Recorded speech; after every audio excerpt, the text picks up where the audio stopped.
Caroline Fernandez. Vivian Werner. Vivian, are you here? Felicia Moreno.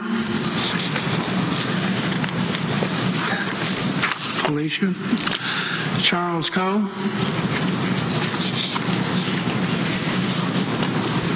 Are you Charles coming down the aisle there? Hot dog. Craig Olson. Craig, are you here? You see? Okay. John, come on now.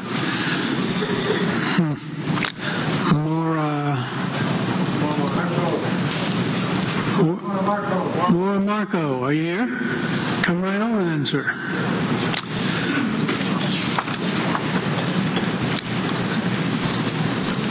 Okay, looks like we are fully loaded now. Thank you, Mr. Chairman and Commissioners. At the beginning, Granite spoke of the importance of facts. Here are some documented facts. I have provided a report from Mr. Stephen M. Testa, the Executive Officer of our State Mining and Geology Board. This is a report card on Riverside County surface mining. Let the preface of this report begin with this fact. California is the only state in the United States where surface mining and reclamation is not regulated at the state level. As mining permits are issued, the lead agency is the county or city issuing the permit. Under the California Surface Mining and Reclamation Act of 1975, SMARA, there are 57 counties that serve as lead agencies along with Riverside County. If approved, Riverside County will become the lead agency for this massive quarry. Fact, as identified by our State Mining and Geology Board, Riverside County is on the top 20 of the least compliant counties. I'll read that again. Riverside County is on the top 20 of the least compliant counties. Fact, it's poor planning when with shrinking budgets, little to poor oversight and enforcement in all areas of the mining that you would even consider this in such a delicate and environmentally fragile location. It's very risky. With thousands of businesses and citizens opposed to the location and its impact, this project is and will continue to be under tremendous scrutiny. After noting the number of state and federal requirements, regulations, monitors, mandates required to prevent non-compliance, and the related impacts, past performance reports show that the county is not up to the task or liability. I urge you to vote against the permitting of this quarry, and in closing, I leave you with this quote from Samuel Adams. It does not take a majority to prevail, but an irate, tireless minority keen to set brush fires of freedom in the minds of men. Thank you. Thank you, sir.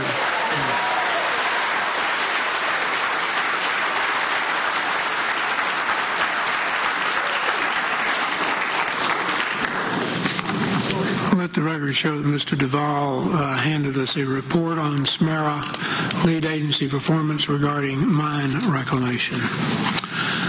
All right, Frederick Rasp, let's check out your supporters and see if they've forsaken you. Kathy Fennell. Kathy, are you here? Keith Cronbaugh. Keith, are you here? John J. Fennell, are you here? Sir, they just couldn't stand the heat, I guess. So they're gone. Okay.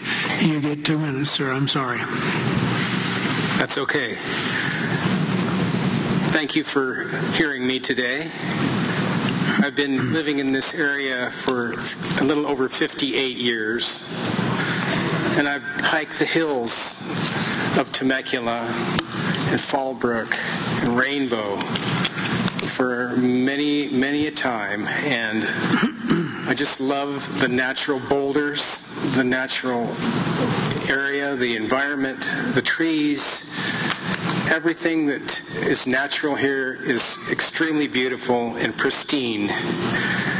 And I believe that a quarry would be a true detriment to this pristine environment that we are so graced to have. So I really implore you to vote no on the quarry. I'm also a concrete mason, and I've been doing concrete for 35 years. Last week I ordered concrete out of Fallbrook, a ready-mix truck. Fallbrook plant was closed due to lack of business. There was a lack of need for concrete, and so I had to get it out of Escondido. So I believe that there's not that much concrete going on. Everything seems to have very much abruptly dropped off. All my work, all the finishers I work with are all struggling right now to even find a job. So I believe that there's really no need for more gravel aggregate, especially from the proposed quarry mine. And I really fully am opposed to it as a concrete worker. Thank you. Thank you, sir.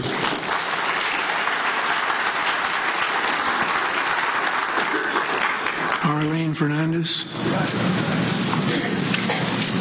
Thank you for coming to Temecula to sort through all of the information coming at you, some of it true and accurate, some of it manipulated and paid for by Granite Construction.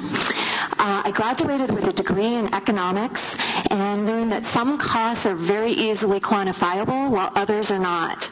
I believe that there would be a clear economic loss due to loss of property values and tax revenue, businesses lost. My husband and I own a small business that generated over $1 million last year.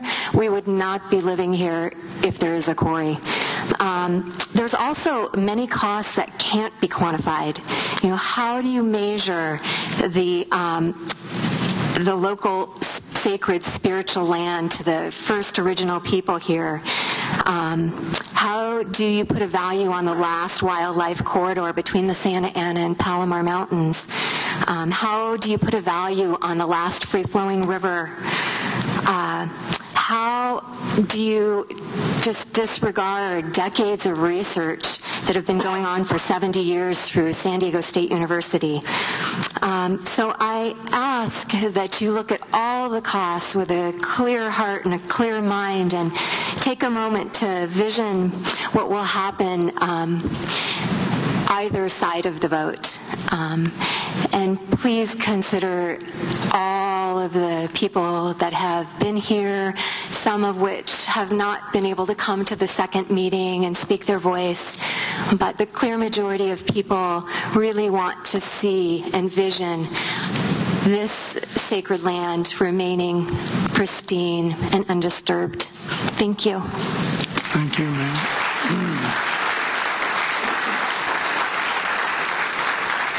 Charles Cole, you can come up while we're reloading here.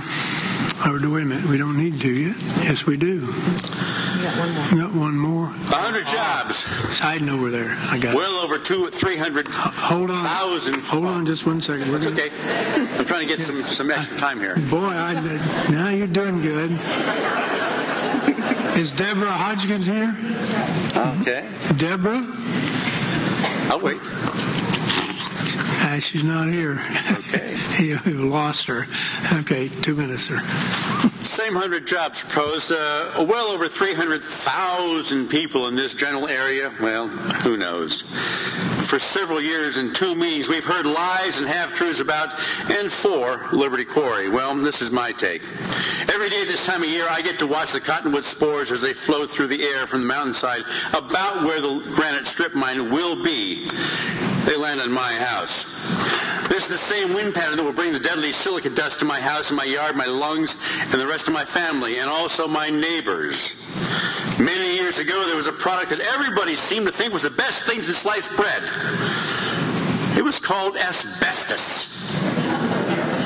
And now we know, after decades of people dying from lung cancer and mesothelioma, asbestos was a very, very deadly product.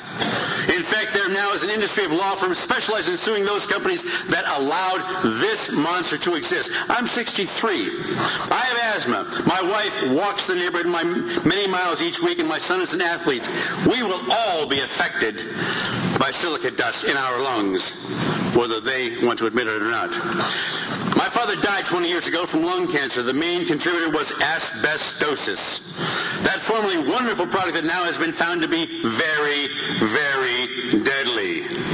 I don't want my son to have to sue somebody in the future because of silicosis that his father contracted and then took his life. If the majority of the aggregate is earmarked for San Diego County, and why is Temecula asked to bend over and establish yet another quarry? Force San Diego to step up to the plate.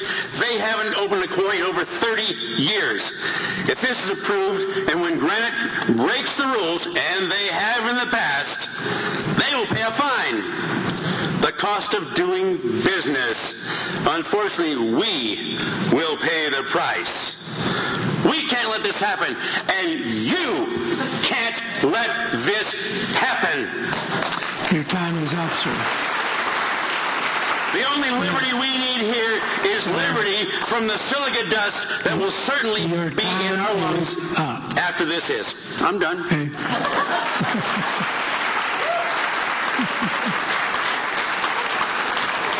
Okay, John, come up here and give me a good pronunciation of your name, because I can't do it. I won't repeat what has already been said. I think people have heard enough of that. I'd like to give them a little bit about history. I was born in downtown Los Angeles off of Sunset and Broadway. My dad had a winery off of Sunset and Broadway. In the early part of the 1900s, 1906, in 1938, he moved from Los Angeles to Ontario, Cucamonga. We had a vineyard and winery in Ontario, Cucamonga. The pollution problem, just like in Los Angeles, created another problem. We sold our vineyards, closed our winery down, sold our equipment for 10 cents on the dollar, and moved to Temecula here. One of the reasons for coming to Temecula is that I came here to establish the first 1,000 acres of grapes in Temecula. The 40 years that I spent with Callaway Vineyard and Winery, I gave vineyard tours and explained how the Margarita Gap and the breezes that blow through the Margarita Gap created a unique climate here, such as the Napa Valley, and there's nowhere else in Southern California that you're going to have a wine country like we have here in Temecula.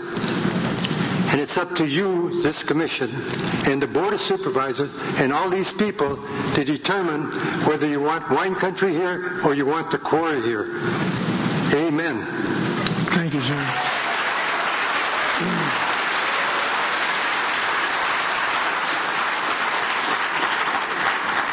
Well, I should have reloaded this. I'm going to try to find 5 people now. Dr. Dan Robbins, are you here? All righty.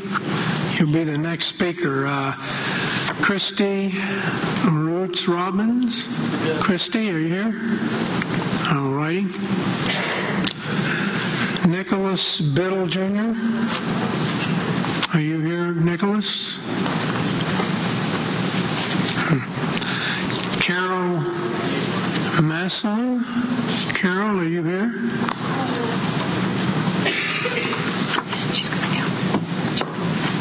You're Carol? All right, thank you. Kurt McDowell? All right. Maureen Slope? Maureen, are you here? Let me check now. Nope, it's turning in. Maureen's not here. Bill Wilson. Mr. Temecula Creek Winery. Must be here somewhere. There he is. Okay. All right, we're loaded, so you're on. I'm preparing 10 minutes. Let's see. I have another set of people at the end of the hearing if these ones aren't here, so I can come back. At the end of the hearing? No, you can't come back tonight. Oh, we're going to check them here. Chuck Tillotson? Chuck, are you here? I'll tell you. Connie Hodgkins? I'm sorry? All right. Hey, wait a minute. I saw two hands there. Which of you is Connie? Okay. Tom McGowan? Tommy here? Boy, well, all but one forsook you. Pardon me? All but one has forsaken you. All but one. So And that's 4 minutes. Oh, well, sir, I was told... Wait. Hold on. I'm sorry, I can't hear your name.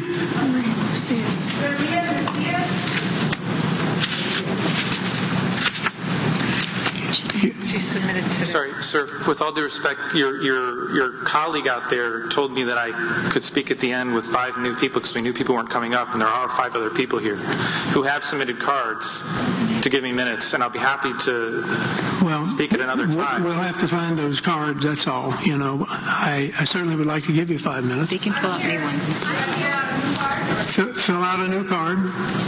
All right. I already gave my card. Here's your card for you.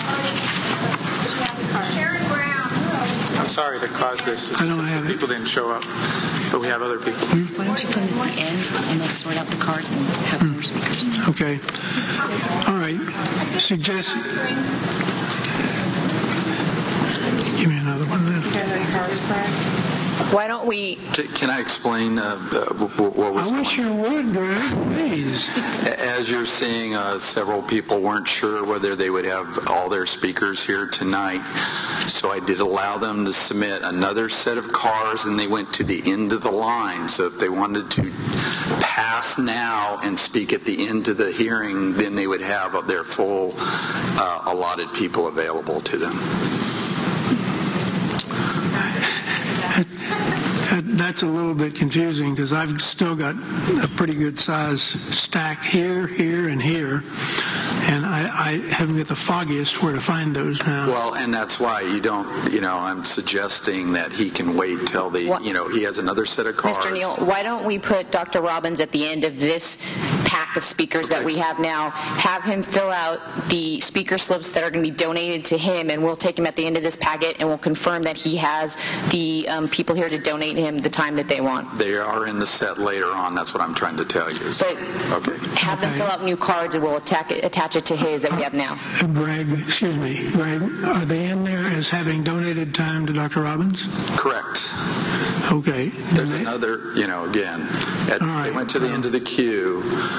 There's a full set in there. I'm sorry for the confusion. So what we'll do, have them fill out the cards now so he can speak at the end of this pack that we have ready to go. We'll pull it from the other ones to make sure that we don't duplicate tonight. Okay.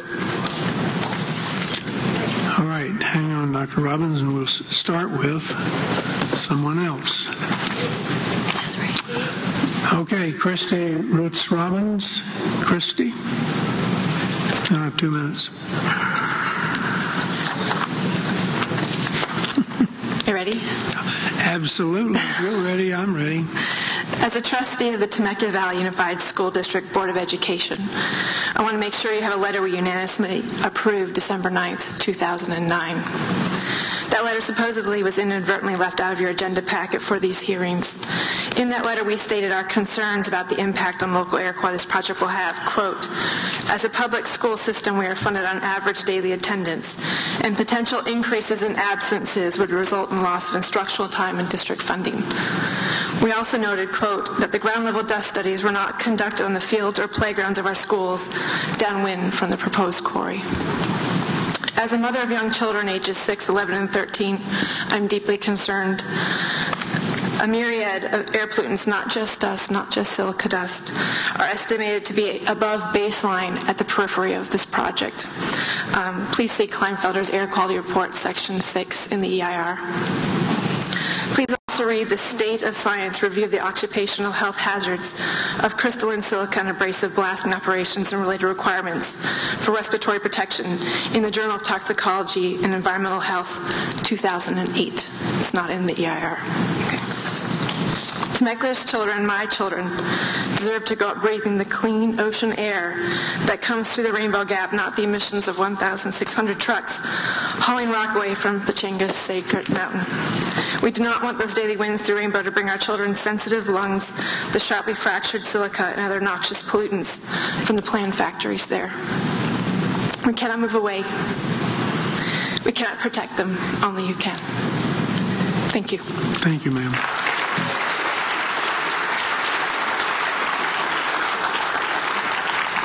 I have our letter for you. All right.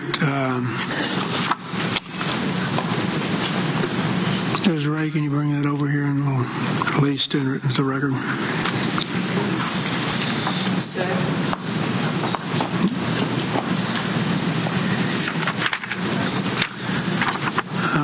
This is a letter from the Temecula Valley United School District, Vincent O'Neill, President of the Governing Board, and it is talking about a safe environment for the children in Temecula.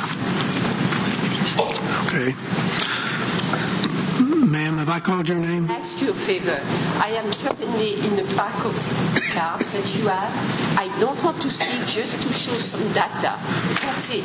Not right now. Because I have to get up at 5 o'clock to go to work. I'm sorry, there's a lot of people here that, have to go somewhere. Last time I had to leave because of this.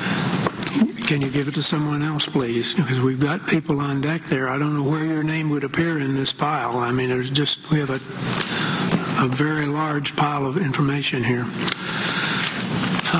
Carol Masson. Thank you. It's Carol Masson. I've lived here about 15 years. I lived in Fallbrook for 10. That I really believe that the Riverside and other agencies worked hard to keep the ecological area pristine, and I'd like to see it that way. I tried to read the EIR and understand the air quality and things in it. I got upset when I kept seeing terms like ambient. Ambient isn't prevailing. There was no miles per hour. There were no graphs showing the different times of day of when the land cools or heats up and the air speeds increase. I saw no data that pertained to that. I lived in Palos Verdes when skilled engineers and geologists decided to cut Crenshaw in. It cut a toehold off the mountain, and all the shale and the whole land just slid to the ocean.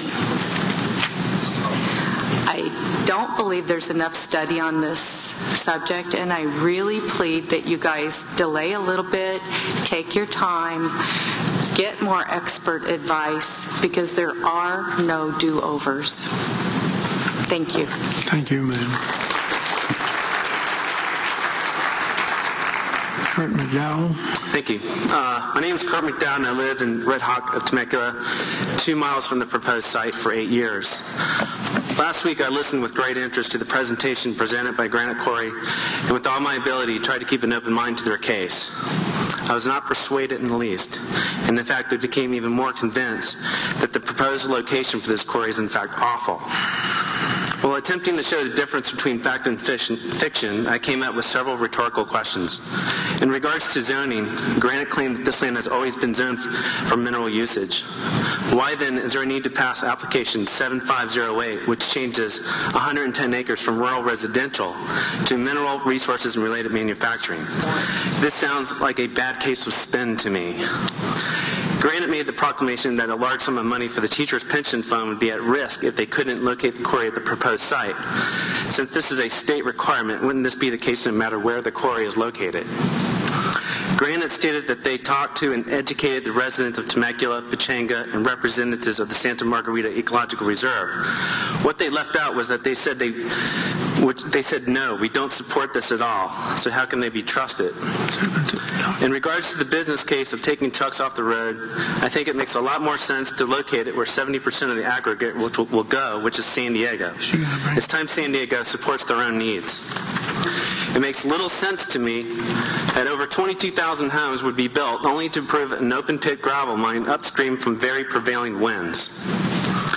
I know at times, last week, some of my Temecula neighbors got a little out of hand. It's our reality that a quarry built in this location will ruin our air quality with silica and diesel dust particles and in 10 to 20 years will adversely affect our health. It is our reality that this will dramatically increase local truck traffic. It is our reality that it will destroy the ecological reserve. It is our reality that if this quarry were to go through, the message would be clearly sent to us by our county that we don't care about your health and quality of life. That you're telling a 13-year-old little girl with asthma who had the guts to stand up in front of nearly 2,000 people to state her case that you don't care about your health and quality of life. Thank you. Thank you, sir.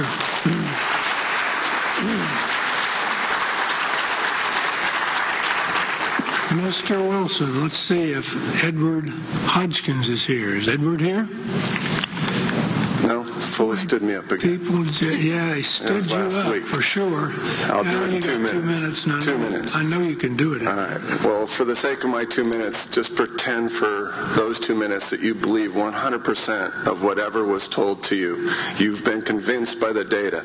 You feel solid within yourself that Granite has told you, and you've bought into it. But the perception is reality in this case. The perception that these folks have not bought into that is the reality, and perception is reality. If we perceive this to be a decline in our area, it is reality.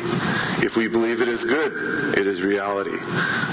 These people do not believe it is good. They talk about jobs. I employ 142 people. They are good, hardworking Americans. I'm looking to employ more. I raise as much sales taxes as they do. I contribute a lot to the county of Temecula and Riverside, and that's just me. We got 34 wineries out there, and some of those dwarf me. If we lose this, or even lose 5% of what we do out there in wine country is a direct relation to perception is reality. That's more money than they make in an entire year. Please, please, please, vote with your heart, vote with your knowledge, but now go back to reality, because perception is reality. And these people are right here saying, please don't ruin our beautiful air. Now, since I got some time, they talked about Napa, and it's going quick. And where that site in Napa is not right in the prevailing winds. It is to the east of all of Napa. All their Coachella is to the east of Coachella. You don't see that here in Temecula. It is smack dab to our west. This is what makes Temecula beautiful. Please keep it that way. Thank you. Thank you.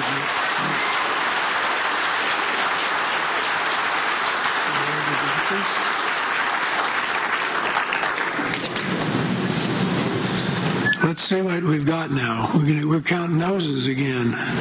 I'm sorry. I'll try to be quick. Well, no, it's not that. If you've got 10 minutes, you get 10 minutes. I mean, it's what's fair is fair, you know.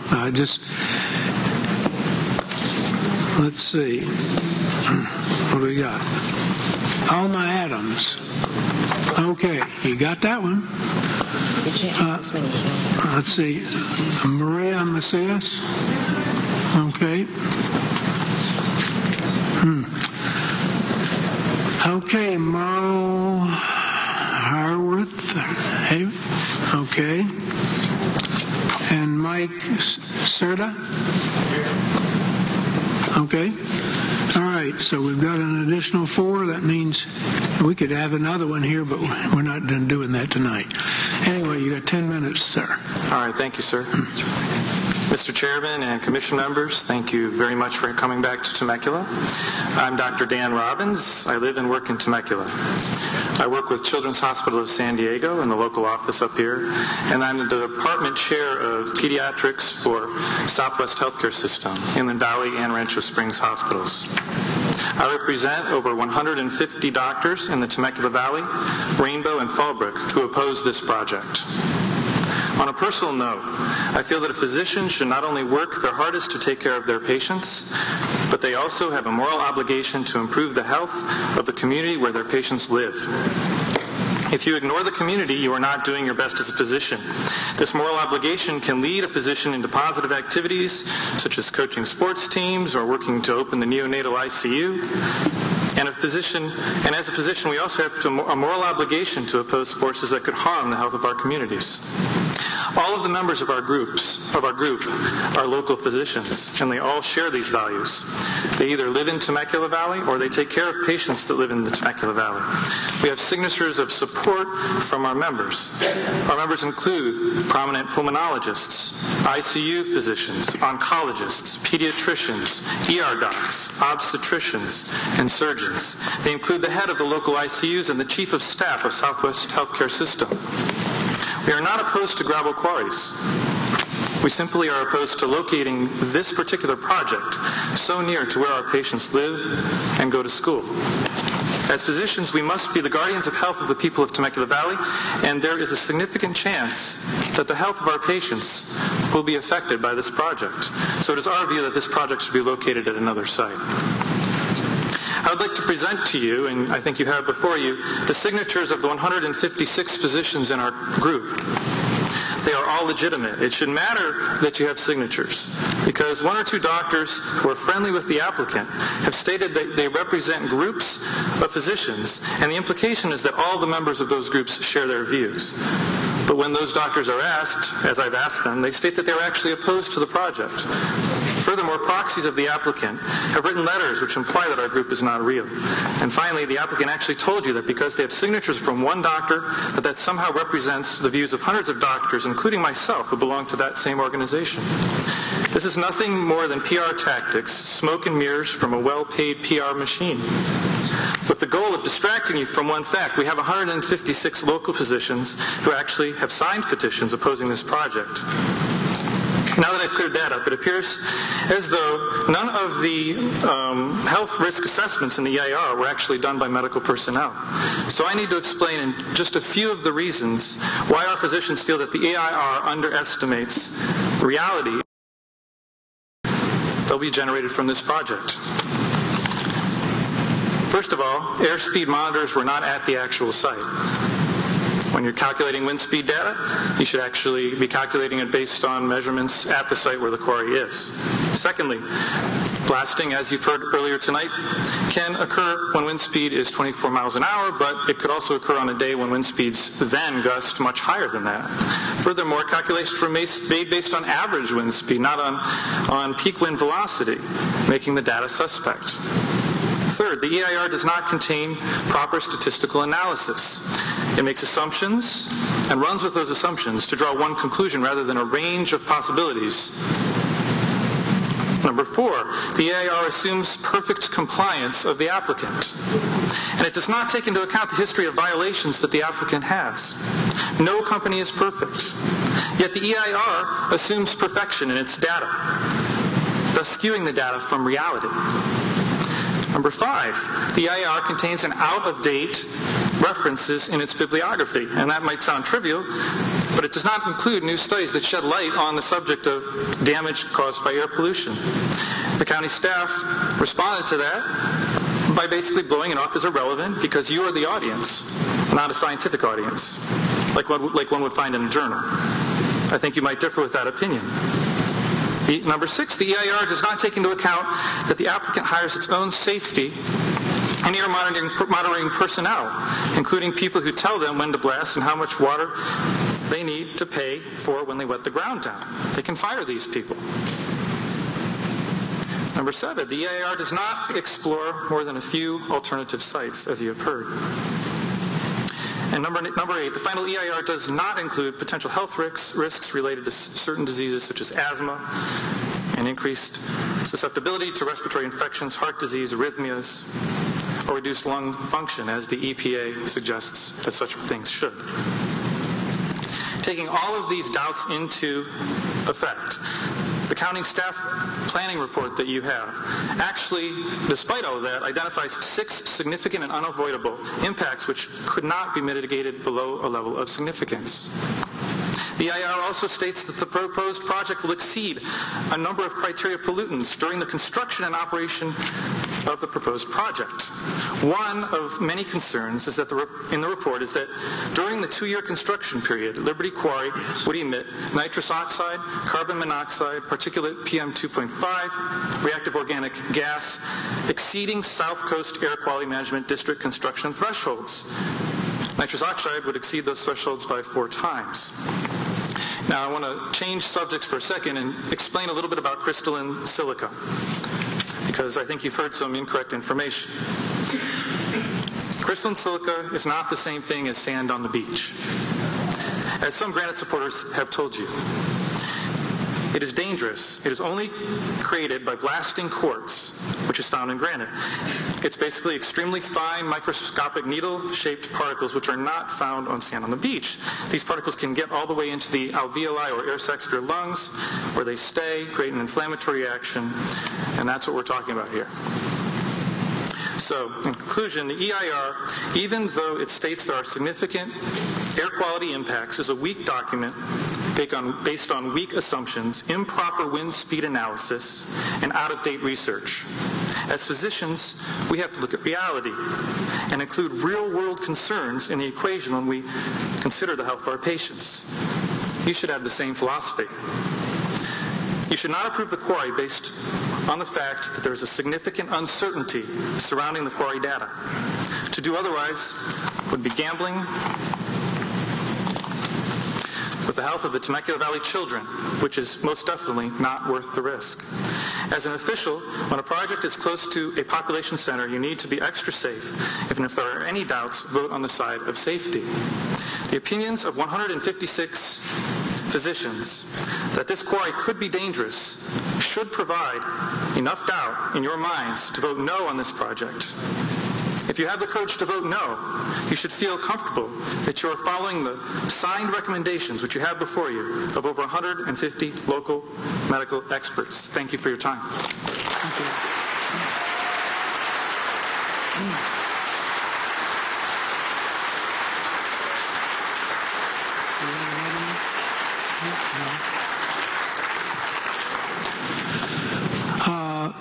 Let the record show that Mr. Robbins has submitted a package of statements here indicating that these are the physicians that are against the quarry. It is entitled Physicians Against the Quarry, and it is addressed to all of us members of the commission here, and we will submit that into the record. Okay. Well, boy, I should have reloaded on that one. Let's try. Don Schlumpf, Don. SLUMPFF. You here? James Provenzano. Are you here, James? Carrie Cato or Cato? Carrie, are you here?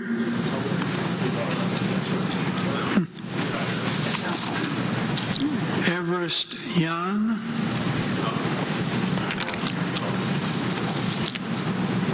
Oh boy. Anne Marie Newman? Okay. Stay over here for a minute. You'll be the first to speak. I need to check some more here. Javier Munoz? Javier, are you here? Paul Kankowski? Paul? Paul's not here. Larry Appel? Larry? Gary Watts? Gary? Is that a Watt or a Watts? Watts. With an S. Reg? Gary. Gary. Are you Gary? May I see that? Well, no. My writing is sometimes pretty abominable. Well, your writing isn't that abominable. I can see Gary on here. I can tell you it's... I know you can't, but I can, sir. I mean, we'll subject it to... Gary is Gary. Now, have you got your bifocals? That is pretty, so Yeah, that's right. All right, thank you, sir.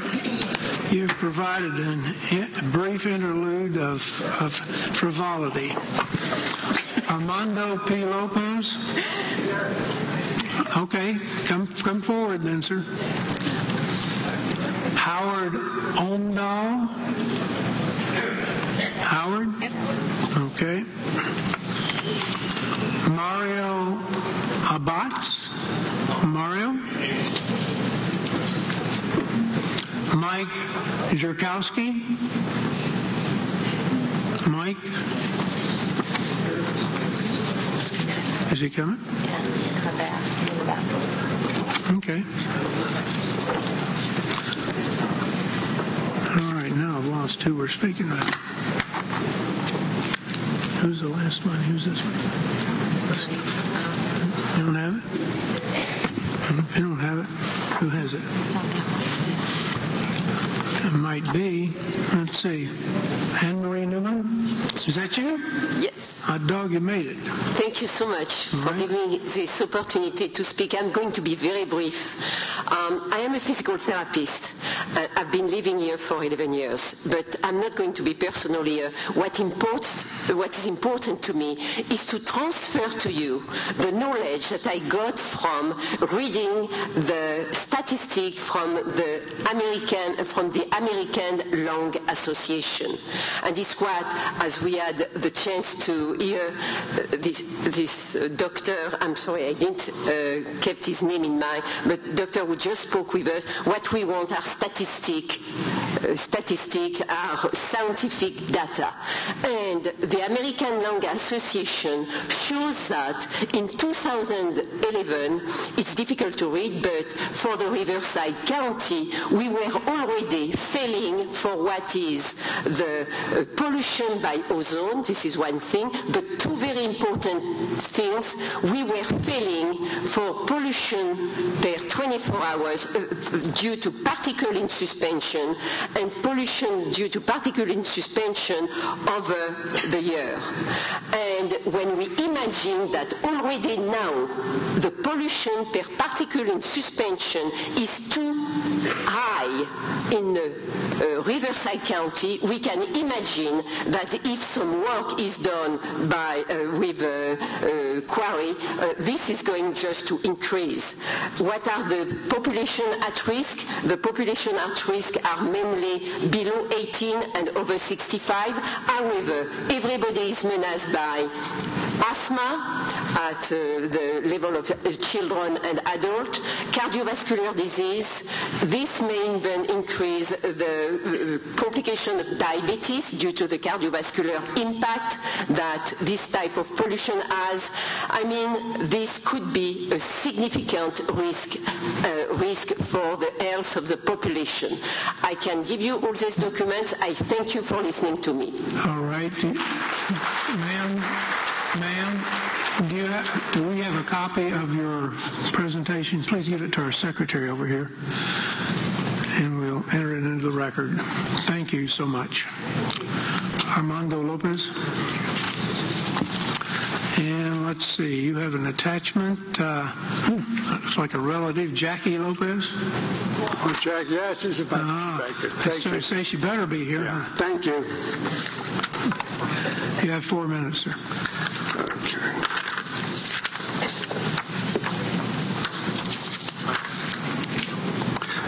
Mr. Chairman, distinguished planning commissioners, my name is Armando Lopez, and I live here in Riverside County.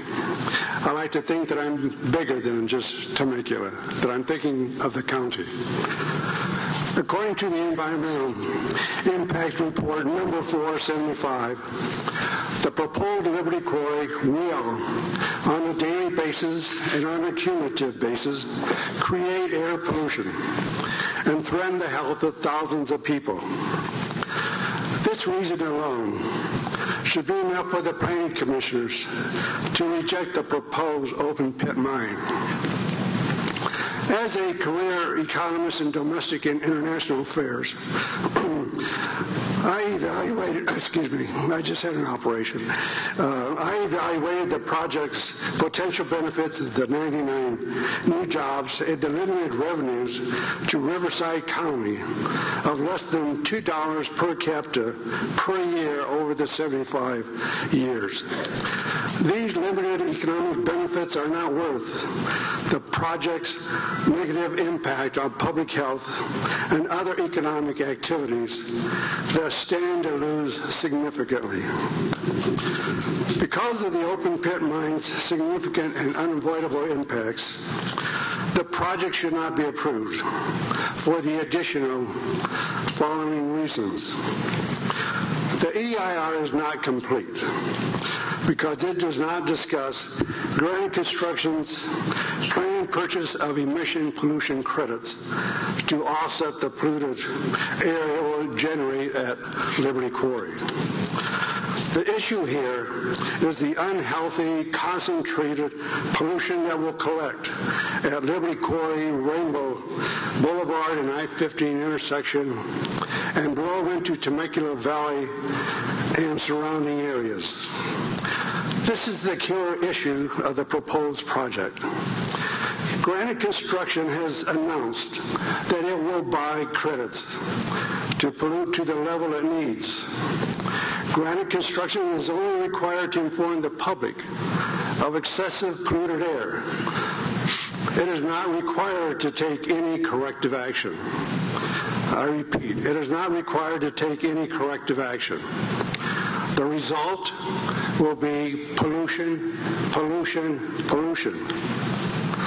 In my written comments on the draft EIR, dated November 18th, 2009, I requested the Planning Department to address the gross negative effects that the purchase of pollution credits would have on the already expected heavy pollution from the project. The department did not respond. The emission pollution credits do not abate the pollution problem. What is worse is that it gives Granite Construction legal approval to purchase pollution credits and pollute all it wants to, and higher than that's stated in the EIR. This action renders the EIR totally useless because the numbers aren't there. I repeat, totally useless. The Liberty Quarry project will make Temecula and surrounding cities an air pollution hotspot, or a community recognized as an area with unhealthy polluted air. As a result, no one will want to come to the area to live, work, and play. For these reasons, and I respectfully submit, the Riverside County Planning Commissioners and Supervisors are urged to reject the proposed Liberty Quarry. Thank you. Thank you, sir.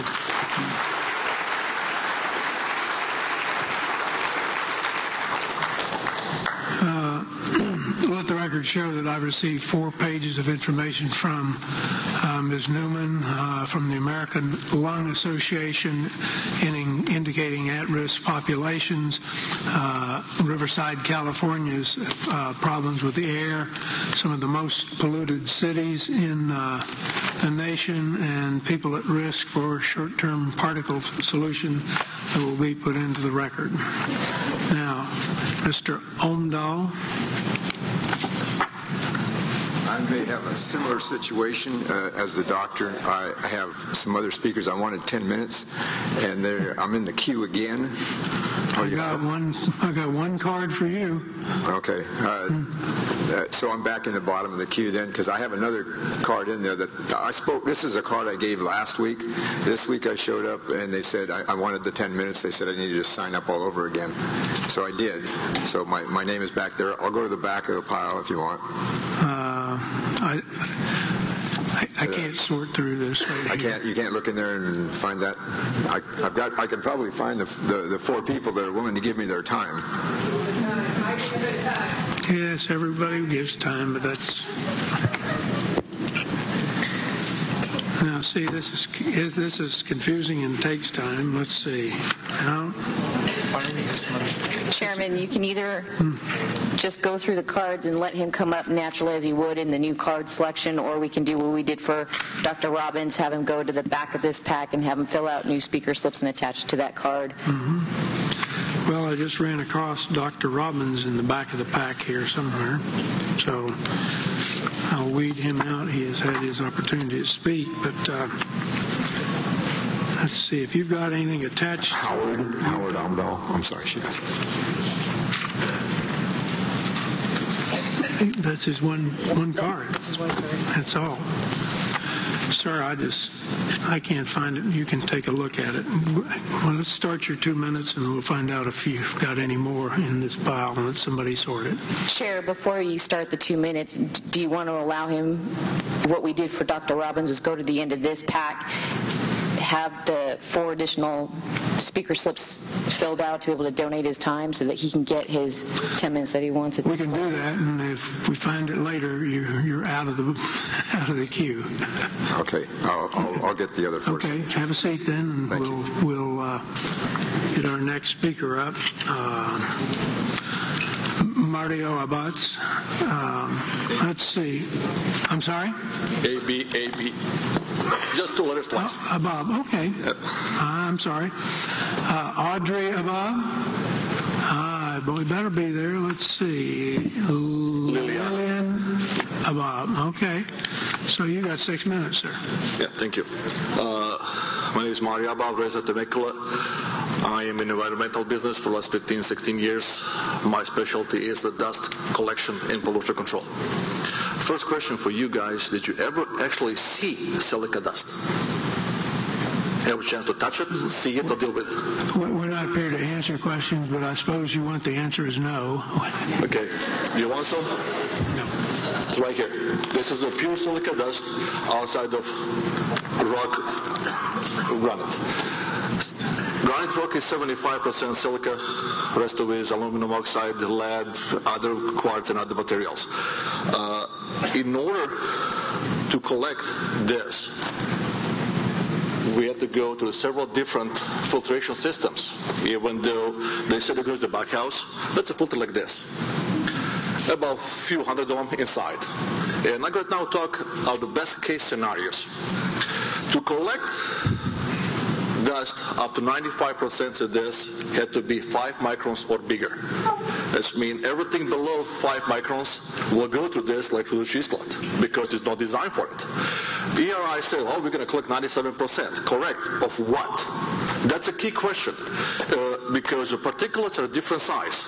In military terms, if I see a bullet, if I hear my bullet, I'm not going to get shot. One who doesn't see or hear, that's the one who kill you. Same here too.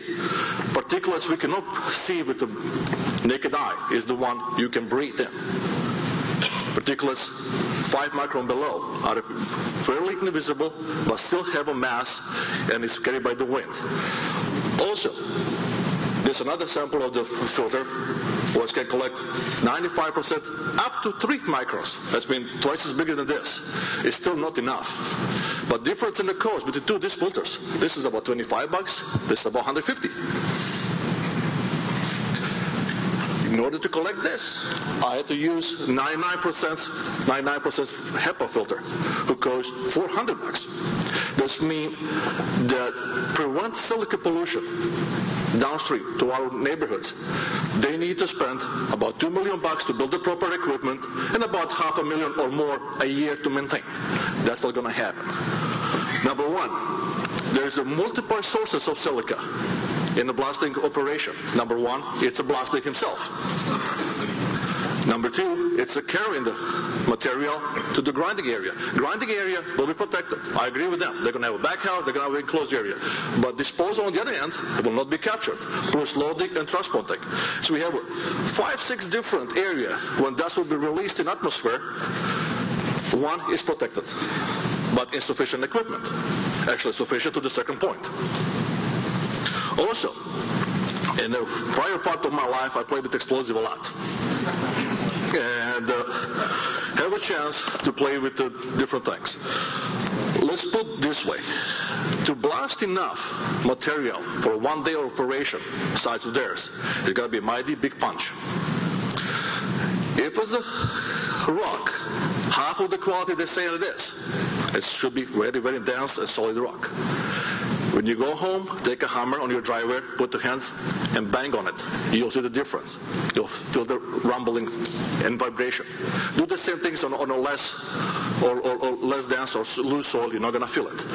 This means if they use ANFO, what's actually industrial low-velocity explosive, very light stuff compared to TNT or C4 high explosives we play with, they're going to use a lot, and they're going to be bing bang. That bang will be might not be heard because it's a low-frequency sound. Low-frequency sound does not travel to the atmosphere. It travels to the ground, travels to the solid matter. And it's going to be filled wide, long, on each side of the quarry. Every day, we're going to have a 2 to 3 degrees earthquake going around here. I'm not talking about moving any fault zones. I'm not talking about moving any pipes or lines, but you're going to hear that every single day.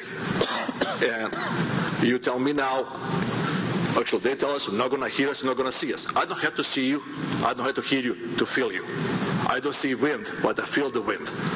Unfortunately, that wind is going to carry now by diesel suds, they're going to carry the silica dust, they're going to carry the whole other stuff what they're going to release by the deep mining of the rocks. What's radium, iridium, or other components.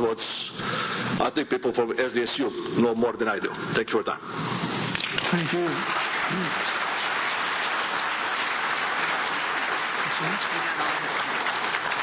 You do? They're there. Okay, let's see. Let's let him go first, and we'll let him go last. Okay. Mike Jerkowski. Everybody's going to bring a goodie bag now.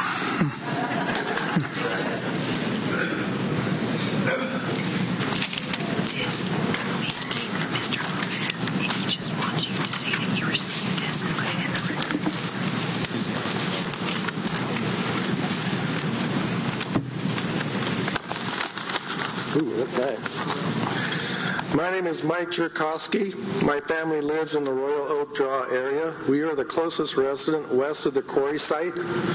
I will refer to both Riverside and San Diego areas of our valley because we both share the same metamorphic bedrock, which fractures easier than granite, which is in the photo there. In the final EIR under comment I-99-5, the response stated that no metamorphic rock exists in our area and referenced the incorrectly mapped geological map as evidence, then added granite bedrock as a predominant rock in our area, i.e. not metamorphic. The principal geology of our valley floor is not of granite or gabbro. The rock has been identified by a geologist from the San Diego State University as intermediate to high-grade metamorphic rock of the Jurassic Age. This metamorphic rock extends end to end in our valley and is evidently underlain by this rock, making up our water table. We survive off of well water. We have no piped in water. A simple drive down one of the road easements could have easily confirmed its existence. My concern is that the geologists of the EIR were unable to identify outcroppings of metamorphic rock on our valley floor above ground, covering over 10 different properties, over 200 acres, and after it was pointed out to them with photos. Yet their hydraulic isolation theory guarantees no cracks or fractures over 135 acres down to 1,000 feet deep at the site. I find that hard to believe. Off of 3 wells, they can determine that. The rainbow plutone is not all plutonic as mapped. The potential significance of an unknown metamorphic enclave in relationship to the surrounding granite has the potential of having unmapped faults. The EIR is blind to the geology of the adjacent properties. Apparently, the only investigation of the comments were confined within the pages of the EIR. No boots ever hit the ground. CEQA encourages public comment to check for accuracy. I believe the spirit of this criteria was forgotten or swept aside. Constantly referring to a flawed EIR report over and over again doesn't make it fact. Sir, it makes it dangerous. Please wrap it up. Thank you.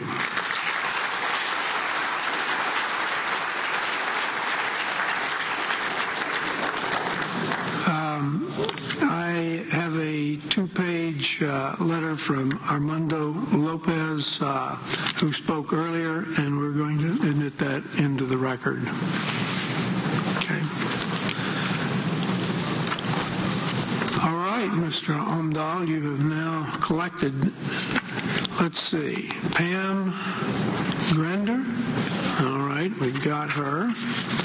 And Wendy Chowning. All right. Shirley Warner. Are you here, Shirley? Okay. And Linda Scherer. Linda, hello? Okay, gotcha. Thank you. You have 10 minutes, sir. Oh, thank you. Good evening. My name is Howard Omdahl. I've been a local real estate developer for 27 years. I own 65 acres along the freeway just below the rock quarry. If you drive up the freeway, you'll see a sign up there that says NoRockQuarry.com. That sits on my property. I've hiked that property, and it's beautiful. It goes all the way to the top of that mountain. In my business, I have purchased tons of aggregates in different forms for business parks, industrial parks, office parks. I have built 300,000 square feet of industrial tilt-ups. I've entitled 2 concrete batch plants, 2 concrete asphalt recycling facilities, and countless other projects using these products. I'm very aware of the need for aggregates. You would expect me to be in support of this project.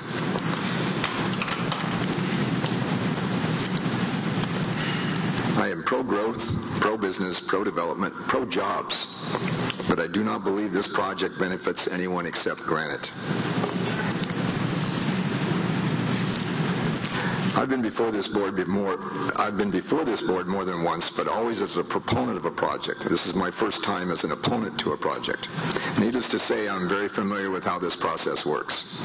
You are soliciting comments from the public on the EIR. Issues brought up at these hearings can be later used as grounds to challenge this decision in court.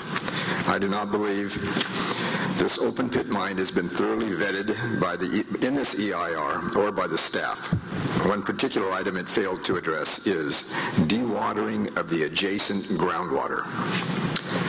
Groundwater was briefly mentioned in the EIR. It was discussed how the project was to handle the potential of discharging wastewater caused by their construction, the importation of recycled water for their production, and then on-site water. No mention was made to the dewatering impact to the mountain itself. First, I'd like to establish the fact that this mountain is full of water, as evidenced by the California live oak trees, which is forests all the way to the top of this hill. This heavy vegetation found on not only the sides of the mountains, but the top itself. This growth is not fed by rainwater alone, it is fed by groundwater. Geologists refer to a capillary effect, which occurs in some mountains, not all mountains. This particular outcropping, this geological formation, this massive granite that has come up in this one location is very unique. It has, over the millions of years of geological evolution, fractured, twisted, eroded, and into what we see today. Water, through this capillary effect, is pulled up into the mountains. There are untold numbers of cracks, fissures, fissions, cavities, and many aquifers within the mountain that feed this lush vegetation. In fact, there is water in this mountain. There are numerous springs, seeps, and even seasonal ponds at the top, all testifying to the existence of groundwater. Through my research and experience, I had one question which I did not find addressed in the EIR.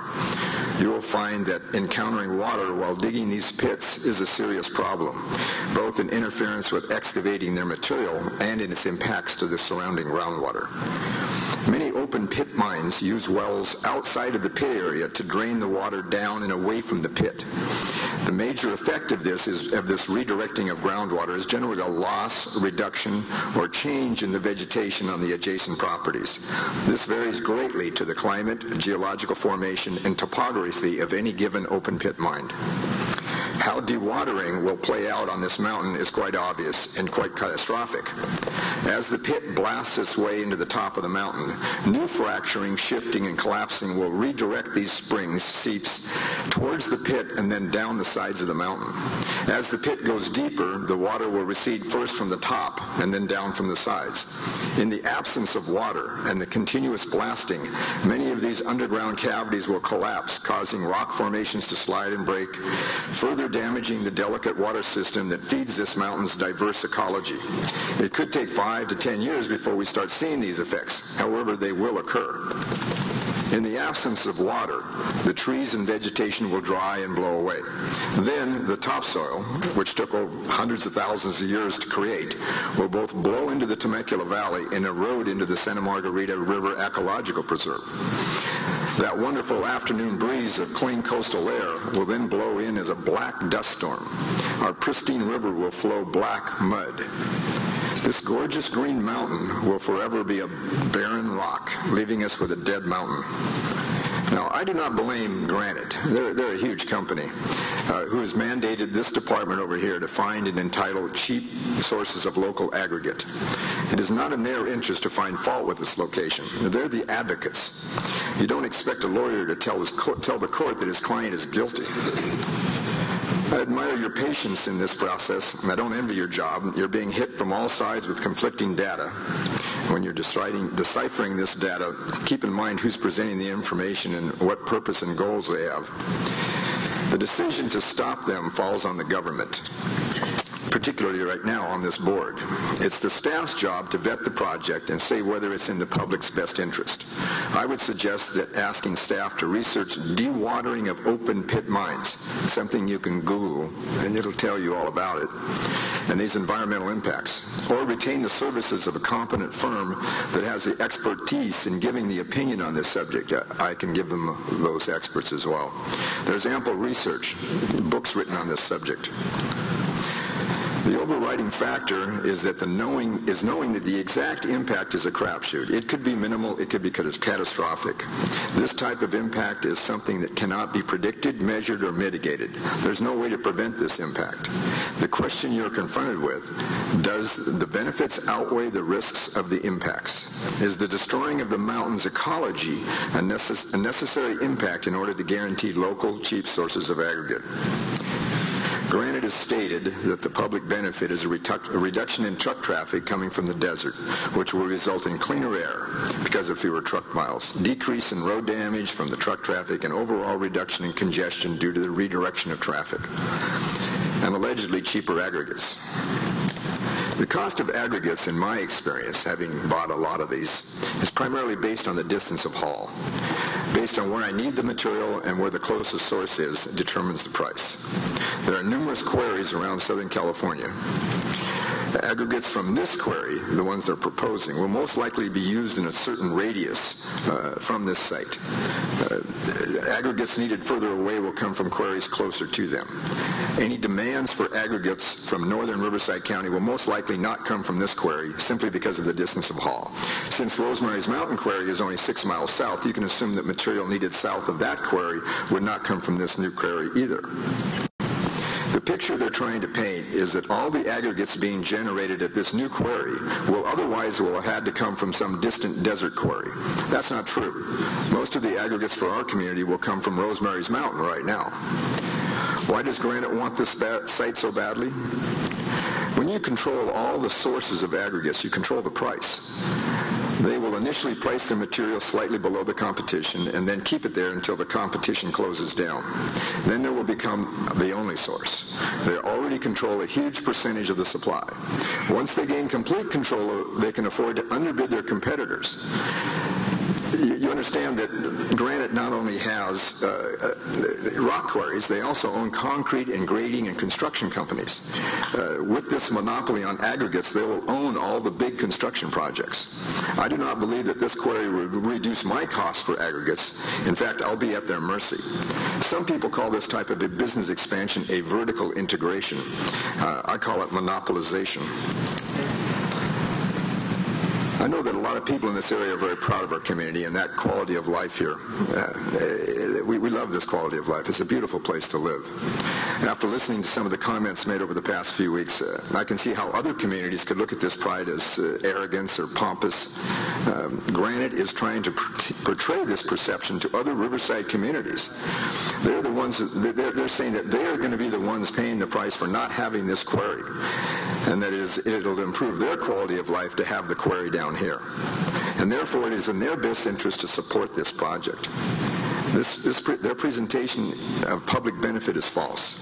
If they truly want to reduce truck traffic from the deserts, they could import it on our rail system. Rails burn about 1/5 as much fuel as trucks do, ton for ton. Please do not let this disinformation influence your decision. The biggest winner will be Granite. The biggest losers will be the Riverside County. We may not see the project, but the dead mountain created by the project will be visible from all sides for miles. We owe it to our children, our grandchildren, our ancestors, our Native American ancestors, to stop this plunder and maintain and protect this beautiful, sensitive ecological habitat. Please wrap it up. I know you can't see the red light because you've hidden it with your computer now, but if approved, it's a potential monumental ecological disaster. Please have staff review it. Thank you. Thank you.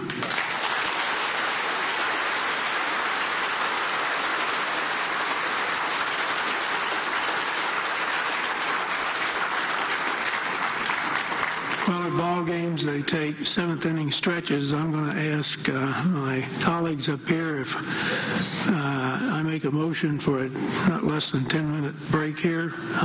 Can I get a second? Second. I have a second. All in favor? Aye. That's it. We're going to take a not less than 10-minute break. Let you folks stretch and let us stretch.